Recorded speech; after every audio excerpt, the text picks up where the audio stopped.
Arithmetic progression. So arithmetic progression మనం short cut లో ఇలా ఏపీ అని కూడా రాసుకుంటాము. ఓకే, సో చూడండి, an arithmetic progression is a list of numbers in which each term is obtained by fixed number to preceding term except the first term.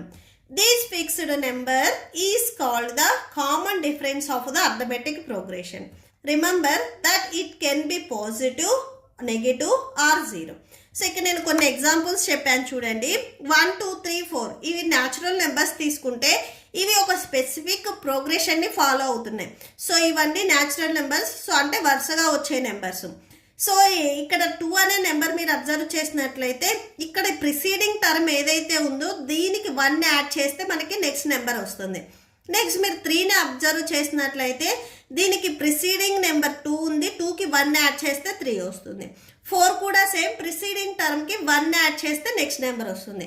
ఇక్కడ ఈ 1 అనేది ఈ సీక్వెన్స్లో కామన్గా ఉంది. సో ఇలా ఉంటే ఈ నెంబర్స్ మనము అర్థమెటిక్ ప్రోగ్రెషన్లో ఉన్నాయి అని చెప్తాము. నెక్స్ట్ ఇవి పాజిటివ్ ఉండొచ్చు, నెగిటివ్ ఉండొచ్చు, ఆర్ జీరో ఉండొచ్చు. ఇవి +1 మనకి పాజిటివ్లో వచ్చాయి. నెక్స్ట్ ఎగ్జాంపుల్ 2 చూడండి, ఇక్కడ ప్రిసీడింగ్ నెంబర్ 10 ఉంది, ఇక్కడ 70 ఉంది. 100లో నుంచి -30 చేస్తే మనకి నెక్స్ట్ నెంబర్ వస్తుంది. అంటే ప్రిసీడింగ్ నెంబర్ ఏదైతే ఉందో దానికి మనము -30 చేస్తే నెక్స్ట్ నెంబర్ వచ్చింది. ఇక్కడ 40 కూడా అంతే, ప్రిసీడింగ్ నెంబర్ 70కి -30 చేస్తే 40 వచ్చింది. 10 కూడా సేమ్, ప్రిసీడింగ్ నెంబర్ 40కి -30 చేస్తే 10 వచ్చింది. ఇక్కడ -30 అనేది మనకి కామన్ డిఫరెన్స్ ఉంది, అండ్ ఇది మనకి నెగిటివ్ అవుతుంది. సో ఈ బిఫోర్ ఉన్నది పాజిటివ్, ఇది నెగిటివ్ అవుతుంది.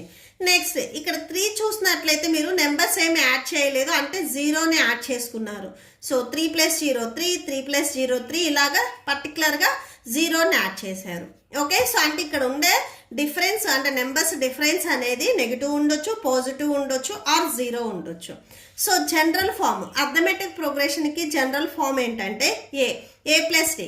ఈ a + d ఏంటంటే ఇక్కడ d అనేది మనకి డిఫరెన్స్ అవుతుంది, ఏ అనేది ఫస్ట్ టర్మ్.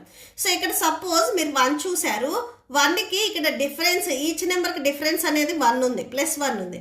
1కి 1 యాడ్ చేస్తే నెక్స్ట్ నెంబర్, అంటే ఫస్ట్ నెంబర్ ఏదైతే ఉందో ప్రిసీడింగ్ నెంబర్ ఆ నెంబర్కి సో ఏ వాల్యూ 1, 1 ప్లస్ ఇక్కడ డిఫరెన్స్ 1 కదా యాడ్ చేసాం. నెక్స్ట్ సేమ్ ఏ వాల్యూ 1, ఇక్కడ మనకి ఫస్ట్ టర్మ్ ఏ అవుతుంది, ఏ వాల్యూ 1 + 2 డిఫరెన్స్ 1. సో ఇలాగా మనము జనరల్ ఫామ్ అనేది అర్థమెటిక్ ప్రోగ్రెషన్కి రాసుకోవచ్చు. ఓకే.